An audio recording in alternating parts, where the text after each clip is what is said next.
اس گاڑی میں افرا، ساوی اور نادیہ بیگم نے ہال تک جانا تھا، جبکہ شایان اور مراد صاحب علیحدہ گاڑی پہ جا رہے تھے۔ باقی جو قریبی رشتے گھر میں تھے وہ سب اپنی اپنی گاڑیوں میں روانہ ہو چکے تھے۔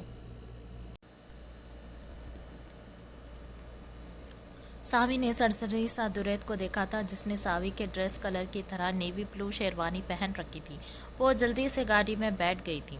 درید افرا کی طرف آیا تھا، جس کا چہرہ گھونگھٹ میں چھپا ہوا تھا اور پھر اس کے سر پر ہاتھ رکھا تھا۔ نادیہ بیگم نے افرا کو گاڑی میں بٹھایا اور ساتھ خود بھی بیٹھ گئی تھی اور درید نے گاڑی سٹارٹ کر کے ہال والے روڈ پر ڈال دی۔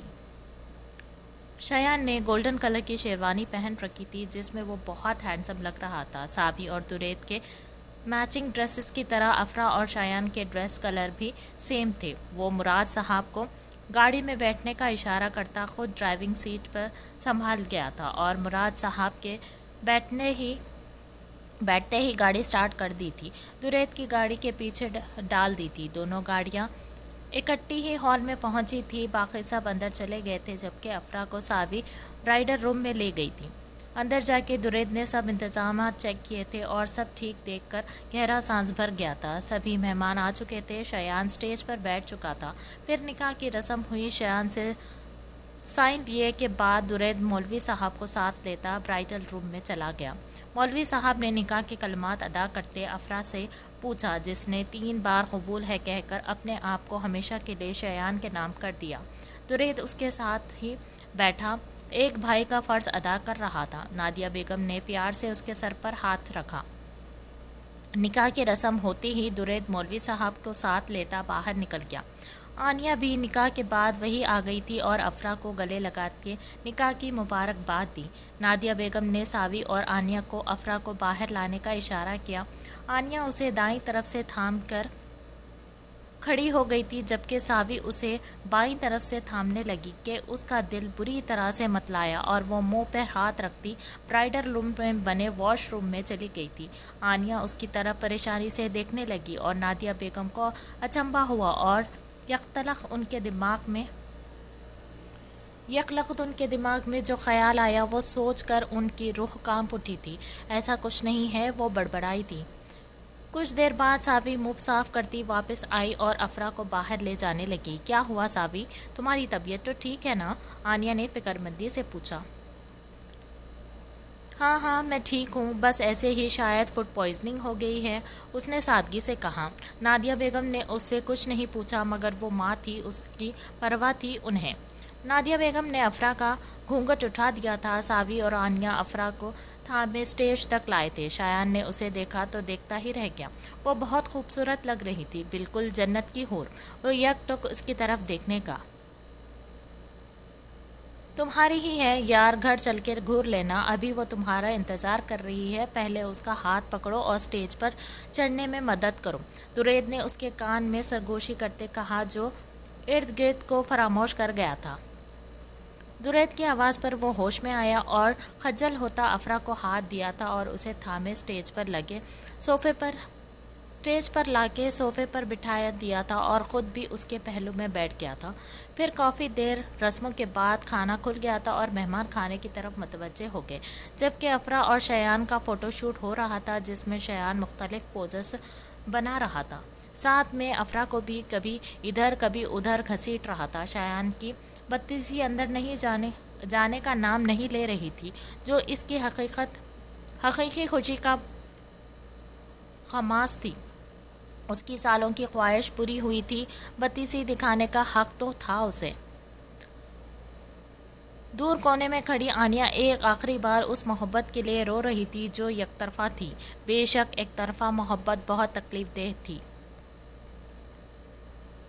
وہ اشر کی طرح نہیں تھی کہ اگر کوئی چیز مجھے نہیں ملی تو میں چھین لوں گا یا دوسروں کے پاس بھی نہیں رہنے دوں گا۔ وہ اپنے بھائی سے بہت مختلف تھی، صبر اور شکر کرنے والی۔ اس نے خدا سے کوئی شکوہ نہیں کیا تھا، بلکہ وہ شایان کے لیے خوش تھی کہ اسے اس کی محبت مل گئی۔ اپنے آنسو صاف کرتی اپنی ماں کی طرف بڑھ گئی تھی، جو اسے اشارے سے اپنی طرف بلا رہی تھی۔ درید سامنے کھڑے اشر کو دیکھ رہا تھا، جو ہاتھ میں گولڈن رنگ پکڑے فون پر کسی سے بات کر رہا تھا۔ اسے نہیں پتا تھا کہ کل ساوی کی رخصتی ہے، ورنہ وہ اتنا مطمئن نہ ہوتا۔ بہت برا کیا ہے تم نے اشر، مجھ سے جھوٹ بول کے، مجھے ورگلا کے اور میری ساوی پہ اپنا حق جتا کے۔ اگر تمہیں لگتا ہے کہ تم دريد احمد کو مات دے سکتے ہو تو بالکل غلط لگتا ہے۔ اپنا اور ساوی کا رشتہ تو میں ٹھیک کر ہی لوں گا، مگر تمہیں جو سزا دوں گا وہ زندگی بھر یاد رکھو گے۔ اس کی طرف دیکھتے دريد کے دماغ کی رگیں پھول رہی تھی۔ ایک لاوا تھا جو اشر کے خلاف اس کے دل میں پک رہا تھا، اور یہ لاوا اشر پر کس وقت اور کس طرح سے ابلنا تھا یہ تو وقت ہی جانتا تھا۔ سب کھانا کھانے میں مصروف تھے تو ساوی برائڈل روم میں گئی تھی جہاں کوئی بھی نہیں تھا۔ اسے صبح سے کمزوری سی فیل ہو رہی تھی جس کی وجہ سے اس کا کچھ بھی کھانے کو دل نہیں کر رہا تھا۔ ابھی وہ صوفے پر لیٹی ہی تھی کہ نادیہ بیگم اپنی ایک دوست کے ساتھ اندر داخل ہوئی۔ وہ انہیں دیکھ کے حیران ہوئی، وہ ان کو جانتی تھی۔ وہ ڈاکٹر تھی اور ان کے گھر سے کچھ فاصلے پر ہی ان کا گھر تھا۔ وہ اکثر آتی جاتی رہتی تھی نادیہ بیگم کے یہاں۔ رخسانہ چیک اپ کرو اس کا، صبح سے اس کی طبیعت خراب ہے، نادیہ بیگم نے سپاٹ سے لہجے میں کہا۔ ہاں میں ابھی چیک اپ کرتی ہوں، رنگت بھی کافی زرد ہو رہی ہے، ڈاکٹر رخسانہ نے کہتے ہی ساوی کو لیٹنے کا اشارہ کیا تو وہ صوفے پر ہی لیٹ گئی تھی اور ڈاکٹر رخسانہ پاس پڑی کرسی پر بیٹھ کر اس کا چیک اپ کرنے لگی۔ 10 منٹ کے بعد وہ خاموشی سے نادیہ بیگم کو دیکھنے لگی۔ کیا بات ہے، کیا ہوا ہے اسے؟ نادیہ بیگم نے استفسار کیا۔ اسورا امید سے ہے، ڈاکٹر رخسانہ نے دھیرے سے کہتے ان دونوں کے سر پر بم پھوڑا تھا۔ ساوی کی آنکھیں پٹی کی پٹی رہ گئی تھی، جبکہ نادیہ بیگم ایسی تھی جیسے کاٹو تو بدن میں لہو نہیں۔ نادیہ پریشان مت ہو، میں کسی کو کچھ نہیں بتاؤں گی، وہ انہیں تسلی دیتی باہر نکل گئی۔ ماں میں وہ کچھ اور بولتی کہ نادیہ بیگم درشگی سے اس کی بات کاٹ گئی تھی۔ کون ہے وہ دہاڑی تھی۔ ماں وہ کچھ کہنے کی کوشش کرتی، وہ پھوٹ پھوٹ کر رو پڑی تھی۔ کیا کیا نہیں کیا ہم نے تمہارے لیے، زندگی کی ہر خوشی ہر آسائش دی تمہیں، کبھی کسی چیز کی کمی نہیں آنے دی، کیا کمی رہ گئی تھی میری تربیت میں جو تم نے آج یہ دن دکھا دیا؟ وہ اسے جھنجھوڑتے ہوئے پوچھ رہی تھی۔ نہیں ماں، میں نے جان بوجھ کر کچھ نہیں کیا، وہ روتی ہوئی اپنی صفائیاں دینے لگی۔ اسی لیے دريد سے شادی نہیں کرنا چاہتی تھی تم؟ کسی اور کے ساتھ ناجائز رشتے رکھا تم نے، ایک بار ہمارا اور ہماری عزت کے بارے میں نہیں سوچا؟ اور دريد اس کو کیا جواب دوں گی میں، کیا بتاؤں گی اسے کہ اس کی امانت کی حفاظت نہیں کر پائی میں؟ وہ روتے ہوئے بول رہی تھی۔ ساوی جو انہیں اپنی صفائی دینے کی کوشش کر رہی تھی، انہیں دريد کے بارے میں بتانا چاہتی تھی، ان کے منہ سے دريد کی فکر سن کر وہ یک دم غصے سے چیخی تھی۔ دريد صرف اس کی فکر ہے آپ کو؟ کون ہے یہ دريد؟ کیا لگتا ہے میرا جو میں اس کو جواب دوں ہوں؟ وہ ان کی حالت کی پرواہ کیے بغیر چیختے ہوئے بولی تھی۔ شوہر لگتا ہے وہ تمہارا، سمجھی تم؟ وہ اس کے منہ پر زناٹے دار تھپڑ رسید کرتی بولی تھی۔ یہ بات سچ تھی، فریاد صاحب کو اسوارا بہت پسند تھی، ان کی کوئی بیٹی نہیں تھی، اس لیے انہوں نے دريد کے لیے اسوارا کا ہاتھ بھی مانگا تھا، جس پر مراد صاحب کو کوئی اعتراض نہ تھا کہ شادی کے بعد بھی اسوارا ان کی نظروں کے سامنے رہے گی۔ یوں اسوارا 8 ماہ کی عمر میں نکاح کے بعد اسوارا دريد بن گئی تھی، مگر طے یہ کیا گیا تھا کہ جب تک دونوں بچے بڑے نہیں ہو جاتے اور شادی کے قابل نہیں ہو جاتے ان کو نکاح کے بارے میں بتایا نہیں جائے گا۔ اور ساوی ان کی بات سن کر دھک سے رہ گئی تھی۔ دوسرا شوق تھا جو اسے لگا تھا، اسے سمجھ نہ آیا تھا کہ وہ روئے یا ہنسے۔ اس کے محافظ نے ہی اسے اجاڑ دیا تھا۔ تمہارا نکاح بچپن میں ہی ہو گیا تھا دريد سے، کسی کے نکاح میں ہوتے تم نے اتنا بڑا گناہ کر دیا، ایسی تربیت تو نہیں تھی میری، کیوں کیا ایسا؟ وہ سراپا سوال تھی۔ ساوی جو انہیں اپنی صفائی دینا چاہتی تھی، اب دريد سے نکاح والی بات سن کر اس نے پل میں فیصلہ کیا اور جو منہ میں بول گئی، یہ میری زندگی ہے، میں جیسی چاہوں جیوں، دريد کوئی نہیں ہوتا مجھے کچھ کہنے والا۔ نادیہ بیگم حیرت سے اس کی طرف دیکھتے گئی تھی۔ یہ تو ان کی ساوی نہیں تھی، یہ تو کوئی اور ہی تھی۔ ٹھیک ہے، اس کا فیصلہ کل دريد ہی کرے گا، وہ تمہیں تمہارے گناہ سمیت قبول کرے یا پھر طلاق دے دے۔ ٹھیک ہے، وہ زہر قند لہجے میں بولی اور روم سے باہر نکل گئی تھی جہاں رخصتی کا شور اٹھ رہا تھا۔ رخصتی کا وقت آیا تو افرا نادیہ بیگم اور ساوی کے گلے لگ کے خوب روئی تھی۔ ساوی کو اپنے اندر کا غبار نکالنے کا موقع مل گیا تھا۔ مشکلوں سے وہ دونوں چپ ہوئے تھے تو درید نے افرا کے سر پر قرآن پاک کا سایہ کیا تھا اور قرآن پاک کے سائے میں وہ باہر گاڑی تک آئے تھے۔ اس کے بیٹھتے ہی ساوی افرا کے ساتھ بیٹھی تھی جبکہ شایان فرنٹ پہ درید کے ساتھ بیٹھا تھا۔ نادیہ بیگم اور مراد صاحب ڈرائیور کے ساتھ ہی گھر آ گئے تھے۔ گھر میں آنے کے بعد پھولوں سے دلہا دلہن کا استقبال کیا گیا۔ ایک دو رسموں کے بعد افرا کی تھکاوٹ محسوس کرتے ساوی افرا کو روم میں چھوڑ آئی تھی اور خود دروازے پر کھڑی ہو گئی تھی۔ شایان جو درید کے ساتھ آ رہا تھا اس کو دروازے پر دیکھ کر آبرو اچکا گیا۔ چلیں پیسے نکالیں پھر اندر جانے دوں گی، وہ اپنے اکلوتے بھائی کو پیار سے دیکھتے بولی تھی۔ کس چیز کے پیسے؟ وہ حیران ہوا۔ بھائی یہ رسم ہے راستے رکائی جو کہ بہنیں کرتی ہے، چلے اب فٹافٹ پیسے نکالے ورنہ میں آفی کے پاس سو جاتی ہوں۔ اب کہ اس نے دھمکی لگائی۔ نہیں نہیں یہ ظلم مت کرنا، یہ لو پیسے۔ اس کے ہاتھ پہ 100 کا نوٹ رکھتے بولا تھا۔ بھائی مجھے بھکارن سمجھا ہے کیا؟ وہ چیخی تھی۔ کیا ہوا کم ہے؟ وہ استفسار کرنے لگا۔ جی ہاں مجھے 1 لاکھ دیں۔ اس نے دانت پیسے تھے۔ 1 لاکھ اس وقت کہاں سے لاؤں یار؟ وہ حیران ہوا تھا۔ چیک لکھ دیں، اس نے مشورے سے نوازا۔ چلو، وہ اسے اشارہ کرتا اندر کی طرف بڑھ گیا تھا اور درید دونوں کی نوک جھونک دیکھتا مسکرا دیا تھا کہ چلو ساوی نارمل تو ہوئی۔ اندر آ کے ساوی نے اس سے چیک پہ سائن کروایا، پھر اس کی جان چھوٹی اور وہ باہر نکل آئی۔ شایان نے اس کے پیچھے کمرہ لاک کیا اور قدم قدم چلتا بیڈ پر نظر جھکائے بیٹھی افرا کے پاس آیا۔ سائڈ ٹیبل سے ایک ڈبی نکالی اور افرا کے پاس بیٹھ کر اس کا گھونگھٹ اٹھایا۔ کچھ پل وہ اسے دیکھتا رہا کہ وہ نروس ہوتی، پلکیں اٹھا کر اسے دیکھنے لگی۔ بہت خوبصورت لگ رہی ہو، معصوم سی پریٹی ڈال۔ اس کے لو دیتی نگاہوں سے گھبراتی وہ نظریں جھکا گئی۔ یہ تمہاری منہ دکھائیں۔ شایان نے ڈبی اس کی طرف بڑھائی تھی تو وہ کھول کر دیکھنے لگی۔ اس میں رنگ تھی جس کا ڈیزائن ایک پھول کی طرح تھا اور اس کے ارد گرد چھوٹے چھوٹے ہیرے لگے تھے۔ بہت پیاری ہے، افرا کو وہ سچ میں بہت پسند آئی تھی، بالکل تمہاری طرح۔ اس کے کہنے پر افرا کی ہتھیلیاں نم ہوئی تھی۔ میں چینج کر لوں؟ اس نے اجازت چاہی تھی۔ ہاں جاؤ ریلیکس ہو کے چینج کرو، میں بھی چینج کر لوں، وہ اسے کہتا ڈریسنگ روم میں چلا گیا جبکہ وہ جویلری اتارتی کپڑے لیتے باتھ روم میں چلی گئی۔ وہ واپس آئے بیڈ پر بیٹھا اس کا انتظار کرنے لگا۔ 15 منٹ بعد وہ سادہ سا کام کا سوٹ پہنے دلہے دلہے چہرے کے ساتھ باہر آئی۔ شایان بغیر کچھ کہے باتھ روم گیا اور وضو کر کے واپس آیا۔ تم نے وضو کیا؟ اس نے افرا سے استفسار کیا۔ جی، اس نے سر جھکا لیا۔ جی، اس نے سر جھکا کے جواب دیا۔ آؤ پھر ایک ساتھ شکرانے کے نفل ادا کرے۔ وہ اس کا ہاتھ تھامتا آگے بڑھا اور وہ جائے نماز ایک ساتھ بچھائے۔ پھر انہوں نے ایک ساتھ نفل ادا کیے اور دعا میں زندگی بھر کے لیے ایک دوسرے کا ساتھ مانگا۔ نماز کے بعد شایان نے جائے نماز طے کر کے رکھی اور افرا کو گود میں اٹھائے بیڈ تک لایا تھا اور دائیں طرف بٹھایا اور خود اس کے سامنے بیٹھا۔ کل میں نے تمہاری اور آنیہ کی باتیں سنی ہیں۔ دیکھو افرا، تمہیں اس سے یا کسی سے بھی معافی مانگنے کی ضرورت نہیں ہے۔ میں آنیہ کو نہیں تمہیں پسند کرتا ہوں اور میرا ساتھ تمہیں اس بات کا یقین دلا دے گا کہ اس دل میں صرف تم بستی ہو۔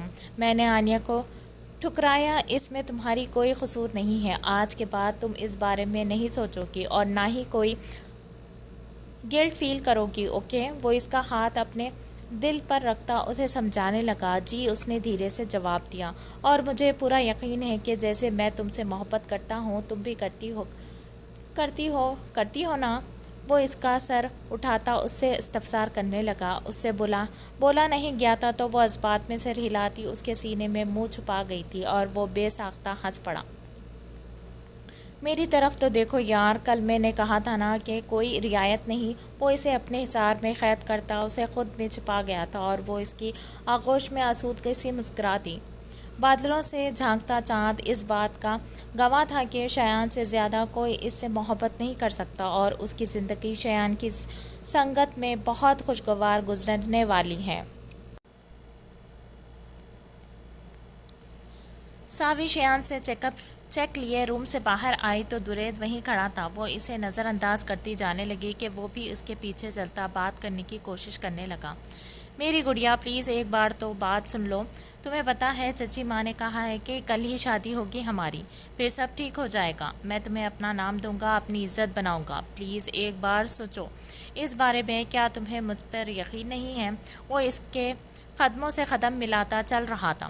وقت، اعتبار اور عزت ایک ایسا پرندہ ہے جو ایک دفعہ اڑ جائے تو واپس نہیں آتا۔ نہیں ہے مجھے آپ پر یقین اور نہیں سننی آپ کی کوئی بات، اور آپ کو مجھ پر احسان کرنے کی کوئی ضرورت نہیں ہے۔ لے آئے اپنے لیے کوئی پاک بیوی۔ اس کے تلخ بات سن کے وہ تڑپ اٹھا تھا۔ ایسا مت کہو، تم پاک ہو، پلیز مجھے میری ہی نظروں میں مت گراؤ۔ وہ التجائیہ ہوا۔ میں آپ کو آپ کی نظروں سے کیسے گرا سکتی ہوں؟ آپ تو پہلے ہی گرے ہوئے ہیں۔ اس نے طنز کے تیر برسائے۔ ماما میں اس دن ہوش میں نہیں تھا، مجھے نہیں پتا تھا کہ تم وہاں ہو سکتی ہو۔ تم کیوں آئی تھی وہاں اتنی رات کو؟ وہ بے بس ہوا۔ آپ کی فکر میں آئی تھی وہاں کہ کہیں کچھ ہو نہ گیا ہو آپ کو۔ مجھے پتا کہ وہاں جا کے میں خود محفوظ نہیں رہوں گی تو مر کے بھی نہ جاتی۔ اس کا لہجہ زہر خند تھا جس کا اثر درید کے دل پر ہو رہا تھا۔ معاف کر دو جو میں نے کیا ہے، صرف ایک بار۔ اگر معاف نہیں کرنا تو سزا دے لو۔ وہ اس کے بے تاثر چہرے پر نظر جمائے بولا جو اپنے کمرے کے باہر رک چکی تھی۔ سزا؟ ہاں سزا تو میں آپ کو دوں گی۔ کل شادی ہے نا ہماری، کل ہی آپ کو سزا دوں گی، انتظار کریے گا۔ وہ سامنے دیوار کو گھورتی اس کو جواب دیتی، پر اصرار سا مسکراتی اور اندر داخل ہو کے دروازہ بند کر دیا۔ درید کچھ دیر کھڑا دروازے کو گھورتا رہا اور پھر ہارے قدموں سے نیچے چل دیا تھا۔ اسے احساس تھا کہ اس نے غلط کیا ہے اور اب وہ سب ٹھیک بھی کرنا چاہتا تھا، مگر ساوی کے اندازے اسے پریشان میں ڈال رہے تھے۔ پریشانی میں ڈال رہے تھے۔ تھکے تھکے انداز میں وہ روم کا دروازہ کھول کے اندر داخل ہوا اور بستر پر ڈھہ گیا۔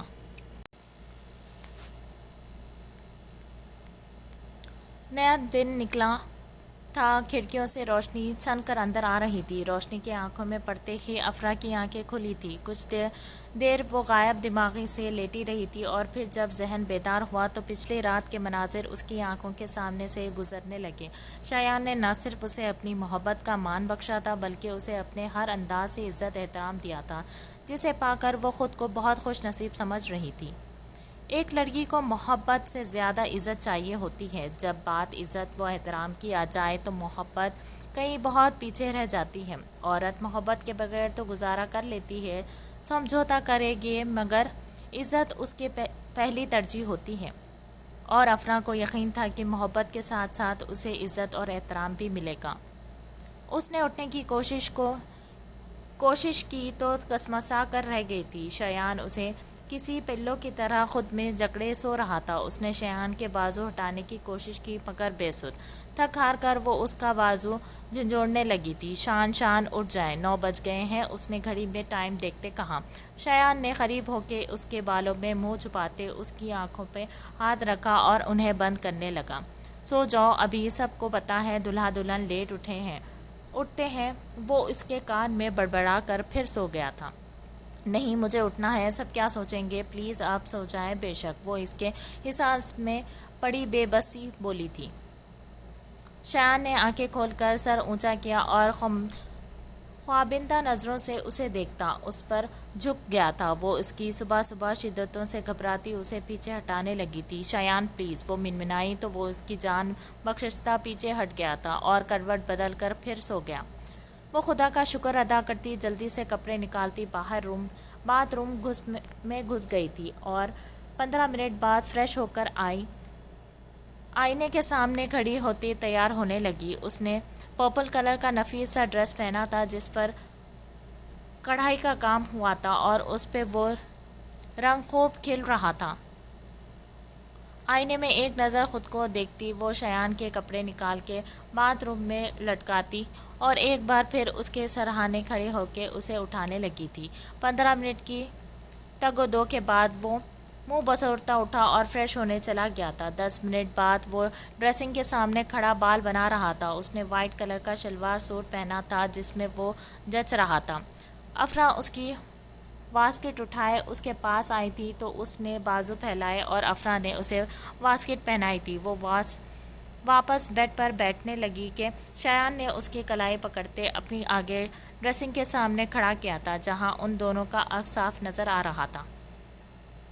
شایان نے اس کے کندھے پر سر رکھا تھا اور ان کے دائیں گال سے اپنا بائیں گال ملا کے آئینے میں دیکھنے لگا تھا۔ تم خوش ہو نا؟ افرا کے چہرے پر کھلتی سرخی دیکھ کر وہ پوچھنے لگا تھا۔ جی جی، اس کی تپش دیتی نگاہوں سے وہ پزل ہوئی تھی۔ اتنا مت شرماؤ ورنہ میرا دل بے ایمانی پر اتر آیا تو تمہارے لیے ہی مشکل ہو جائے گی۔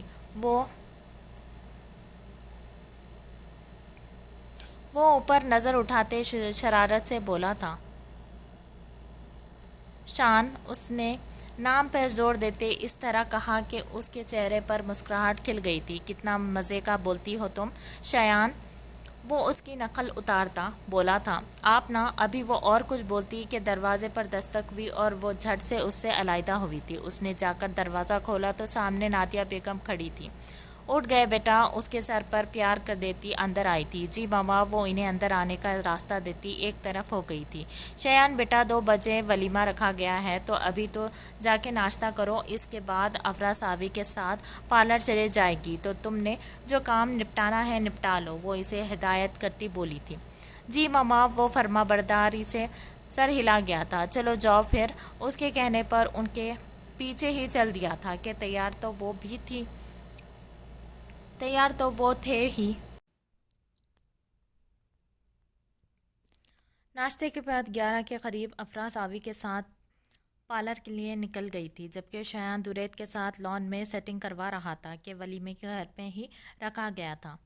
افرا کو ساوی کے ہاتھ میں چھوٹا سفری بیگ دیکھ کر حیرانی ہوئی تھی۔ اس کے پوچھنے پر ساوی نے بتایا کہ اس بیگ میں ساوی کے کپڑے ہیں، وہ بھی پارلر سے ہی تیار ہوگی تو افرا خاموش ہو گئی تھی۔ پارلر والی افرا کو تیار کر رہی تھی، جبکہ ساوی اس کے پاس ہی رکھے صوفے پر بیٹھی بے چین دکھائی دے رہی تھی۔ اس نے بلیک کلر کا سوٹ پہنا ہوا تھا۔ کچھ دیر بعد وہ اٹھ کر باہر چلی گئی اور تقریباً 10 منٹ بعد واپس آئی۔ آفی، میں گھر جا رہی ہوں، میری جویلری گھر ہی رہ گئی ہے تو میں کچھ دیر میں آ جاتی ہوں واپس، اس نے افرا کی طرف دیکھتے کہا تھا۔ تیار تو ہو لو، جویلری گھر جا کے سیٹ کر لینا، افرا نے حیرانی سے کہا۔ نہیں، نہ خود سے اچھی طرح سیٹ نہیں ہوگی، میں بس ابھی آئی، وہ اپنی بات کہتی بغیر افرا کی سنے باہر نکل گئی۔ بیگ اس کا باہر ویٹنگ روم میں پڑا تھا۔ افرا تیار ہو چکی تھی مگر ساوی واپس نہ آئی۔ اس نے ساوی کو فون کیا جو جلدی اٹھا لیا گیا تھا۔ کہاں ہو تم؟ میں یہاں تمہارا ویٹ کر رہی ہوں، افرا نے خفگی سے کہا۔ یار، ماما نے مجھے کام میں لگا دیا تھا، میں خود ہی گھر پر تیار ہو جاؤں گی، تم بھی ڈرائیور کے ساتھ گھر آ جاؤ، ساوی نے جواب دیا۔ اچھا ٹھیک ہے، آ رہی ہوں، افرا کہتی کال کٹ گئی تھی اور پارلر والی کو پیمنٹ کرتی باہر آ کے گاڑی میں بیٹھی اور ڈرائیور کو گھر جانے کو کہا، جو اثبات میں سر ہلاتا گاڑی سٹارٹ کر گیا تھا۔ ساری تیاری مکمل تھی، لان کو بہت خوبصورتی سے سجایا گیا تھا۔ کام تو سارا ملازم کر رہے تھے مگر ہدایت ساری درید اور شایان دے رہے تھے۔ لان کو بالکل ریڈی دیکھ کر وہ اپنے اپنے روم میں تیار ہونے چلے گئے تھے۔ شایان تیار ہو کے جلد ہی باہر آ گیا تھا اور دلہا کی مخصوص نشست پر بیٹھ گیا تھا۔ افرا کو باہر لا کے شایان کے ساتھ بٹھایا گیا تھا۔ سلور کلر کا لہنگا پہنے، سلور کلر کی ہی جویلری کے ساتھ شایان کے قربت سے مہکتی افرا کی آج جھپ ہی نرالی تھی، جبکہ شایان نے گریئش بلیک کلر کا 4 پیس پہن رکھا تھا، جس میں اس کا ڈیشنگ پرسنالٹی اور بھی چارمنگ لگ رہی تھی۔ وہ ایک دوسرے کی سنگت میں آج واقعی چاند سورج کی جوڑی لگ رہے تھے۔ سب لوگ باری باری آ کے ان کو مبارکباد دے رہے تھے، جو اب ایک ساتھ کھڑے وصول کر رہے تھے۔ افرا کا چہرہ شایان کی محبت کا غماز تھا، اس کے چہرے کے ہر رنگ سے دیکھنے والے کو اس کی خوشی کا احساس ہو رہا تھا۔ درید بھی تیار ہو گیا تھا، اس نے بلیک کلر کی شرٹ اور بلیک ہی پینٹ پہنی تھی مگر اس کا کوٹ گرے کلر کا تھا۔ اس کی نظریں ساوی کو ڈھونڈ رہی تھیں مگر وہ اسے کہیں نظر نہیں آئی تھی۔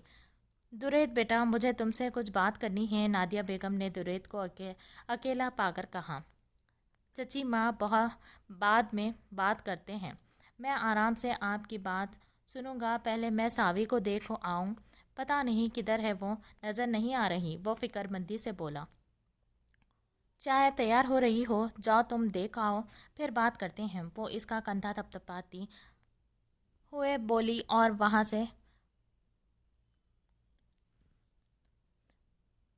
سے ہاں میں سر ہلاتی اندر چلی گئی۔ سب لوگ باہر مصروف تھے، کسی کا دھیان اندر کی طرف نہیں تھا۔ مراد صاحب مہمانوں سے مل رہے تھے، جبکہ نادیہ بیگم بھی اپنی کچھ دوستوں کے پاس جا کھڑی ہوئی تھی۔ شایان اور افرا کے ولیمے کے فوٹو شوٹ کے بعد کھانا سرو ہونا شروع ہو گیا تھا۔ شایان نے ساوی کے بارے میں پوچھا تو نادیہ بیگم اسے بلانے اندر چلی گئی۔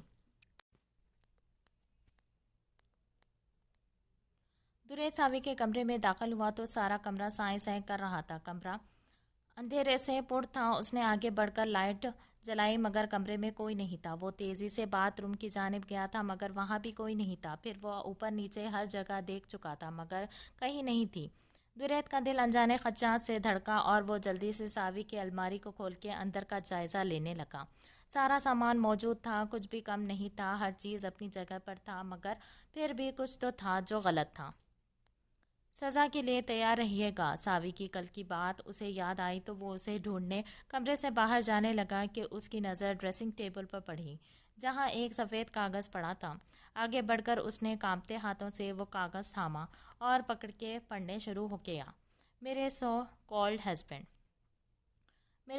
ہسبینڈ، اوہ اتنا حیران مت ہو، آپ میرے ہسبینڈ ہی ہیں۔ یقین نہیں آتا تو ماما سے پوچھ لیں۔ آپ نے جو میرے ساتھ کیا اس کے لیے میں آپ کو کبھی معاف نہیں کر سکتی۔ جانتی ہوں غلطی میری بھی تھی، مجھے آدھی رات کو باہر نہیں جانا چاہیے تھا مگر میرا دل آپ کو کبھی معاف نہیں کر سکتا۔ آپ نے کل کہا تھا نا کہ آپ سزا بھگتنے کے لیے تیار ہیں، تو آپ کی سزا یہ ہے کہ میں آپ کو چھوڑ کر جا رہی ہوں ہمیشہ کے لیے، اور امید کرتی ہوں کہ کبھی واپس نہ آؤں اور آپ میری شکل دیکھنے کے لیے ترستے رہیں۔ دنیا بہت بڑی ہے، کہیں نہ کہیں تو جگہ مل ہی جائے گی مجھے۔ جانتی ہوں ماما بابا مجھے ہی غلط سمجھیں گے مگر آپ سے شادی کرنے سے بہتر ہے کہ میں کہیں ایسی جگہ چلی جاؤں جہاں مجھے اور میری ماضی کو کوئی نہ جانتا ہو۔ مجھے ڈھونڈنے کی کوشش مت کیجیے گا، میں کہیں نہیں ملوں گی۔ خدا حافظ۔ خط پڑھ کر اس کے اوزان قطع ہو گئے تھے اور خط چھوڑ کر نیچے زمین پر گر گیا تھا۔ اسے یقین نہیں آ رہا تھا کہ وہ اسے ایسی سزا بھی دے سکتی ہے۔ اس نے تو ایسا خواب میں بھی نہیں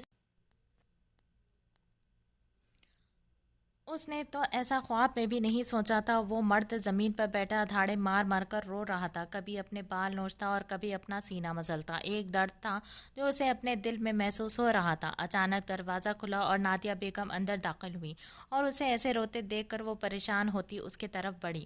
درید بیٹا، کیا ہوا ہے؟ کیوں رو رہے ہو ایسے؟ اور ساوی کہاں ہے؟ وہ فکر مندی سے بولی کہ ان کی نظر خط پر پڑی۔ الجھتے ہوئے انہوں نے خط اٹھایا اور پڑھنا شروع کیا۔ جیسے جیسے وہ خط پڑھتی گئی تھی ان کے چہرے کا رنگ زرد پڑ گیا تھا۔ ساوی کہاں ہے؟ درید، میری بچی کہاں ہے؟ کہاں چلی گئی وہ؟ کیا کیا ہے تم نے جو وہ ایسے چلی گئی تھی؟ وہ روتے ہوئے استفسار کرنے لگی تھی۔ چچی ماں، وہ مجھے چھوڑ کر چلی گئی۔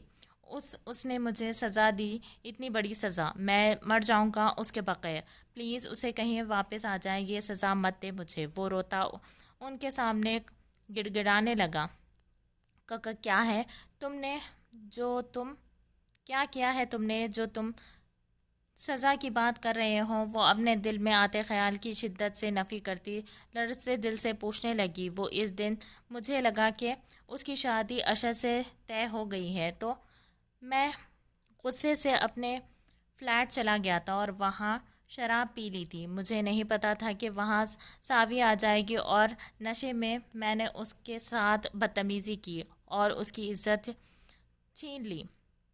وہ روتا اٹک اٹک کر بتا رہا، شرمندگی سے نظریں جھکا گیا تھا اور نادیہ بیگم اس کے منہ سے اتنا بڑا انکشاف سن کر ساکت رہ گئی تھی۔ اس کا مطلب ساوی نے کوئی گناہ نہیں کیا تھا، اس کی کوئی غلطی نہیں تھی اور میں نے اسی کو غلط ٹھہرایا تھا۔ سوچتے ہی ان کے دل میں چبھن سی ہوئی تھی۔ یہ کیا کر دیا تم نے درید؟ وہ بیوی تھی تمہاری عزت جس کی حفاظت کا ذمہ تمہارے سر پر تھا، یہ کیا کر دیا تم نے؟ وہ روتے ہوئے اٹھی اور باہر نکل گئی تھی، جبکہ درید ان کے بات سن کر بے جان بت کی طرح بیٹھا تھا۔ پچھتاوے کے ناگ اسے ڈس رہے تھے۔ 5 منٹ بعد نادیہ بیگم واپس آئی تو ان کے ہاتھ میں ایک کاغذ تھا جو کافی پرانا تھا۔ انہوں نے وہ کاغذ زرید کی طرف بڑھا دیا تھا جسے اس نے بے جان ہاتھوں سے تھام لیا تھا اور پڑھنا شروع کیا تھا، جس میں اس کے نکاح کی تفصیل موجود تھی۔ زرید اور اسوارہ کے ناموں کے بعد ان کے ولیوں کے نام تھے، جن کے نیچے ولیوں کے دستخط بھی تھے، یعنی مراد صاحب اور فریاد صاحب کی دستخط۔ یہ کیا کر دیا تھا اس نے؟ اسے اپنی آنکھوں پر یقین کرنا مشکل ہو رہا تھا۔ ہاتھوں میں نکاح نامہ پکڑے وہ بے یقین سا تھا۔ وہ اس کے نکاح میں تھی، اس کا لباس تھی اور اس نے اپنے ہی لباس کو تار تار کر دیا تھا۔ اپنے ہاتھوں میں نکاح نامہ پکڑے وہ ہارا ہوا بیٹھا تھا کہ کاش وہ سب کچھ نہ کرتا تو آج وہ اس کے سامنے اس کے پاس ہوتی۔ کاش وہ گزرے لمحے واپس لا سکتا، مگر یہ کاش اب کاش ہی رہنا تھا۔ اس کی ایک نہیں سنی تھی اس نے، صرف اپنی منمانی کی، اور آج وہ شکستہ سا بیٹھا تھا۔ آنسو اس کی آنکھوں سے نکل کر گالوں پر بہہ رہے تھے، جن پہ آج اس کا کوئی اختیار نہ تھا۔ اب یہ پچھتاوے اس کا مقدر تھے اور کون جانے کہ قسمت کب اسے ان پچھتاووں سے نکالے۔ تم نے اچھا نہیں کیا اسے تمہارے نکاح میں دیا تھا کہ تم اس کی حفاظت کرو گے، اسے مان دو گے، مگر تم نے کیا کیا؟ اپنی ہی عزت کو ذلیل کر دیا، اس سے اس کی عزت چھین لی۔ ایک دفعہ اگر مجھ سے پوچھتے کہ اس کی منگنی کس سے ہونے جا رہی ہے، مگر تم نے ایسے یہ گھر چھوڑ جانے پر مجبور کر دیا تھا۔ مگر تم نے اسے یہ گھر چھوڑ جانے پر مجبور کر دیا۔ پتہ نہیں کہاں ہوگی، کس حال میں ہوگی۔ وہ رو رہی تھی اور زرید پاس چپ بیٹھا، اس کے پاس بولنے کے لیے تھا ہی کیا۔ اچانک کھٹکی کی آواز پر انہوں نے چونک کر سر اٹھایا کہ مراد صاحب کو دروازے پر دیکھا کہ وہ ششدر رہ گئے تھے، جن کے چہرے پر بے یقینی تھی اور آنکھوں میں ٹوٹے اعتماد کی کرچیاں۔ ان کا دایاں ہاتھ ان کے دل کے مقام پر تھا۔ ابھی وہ اٹھ کے ان کے پاس جاتی کہ وہ دھڑام سے گر کر زمین بوس ہو گئے تھے۔ زرید یکدم ہوش میں آیا اور چیختا ہوا ان کی طرف لپکا، جو شاید آخری سانسیں لے رہے تھے۔ وہ انہیں اپنے مضبوط بازو میں اٹھاتا باہر کی طرف دوڑا۔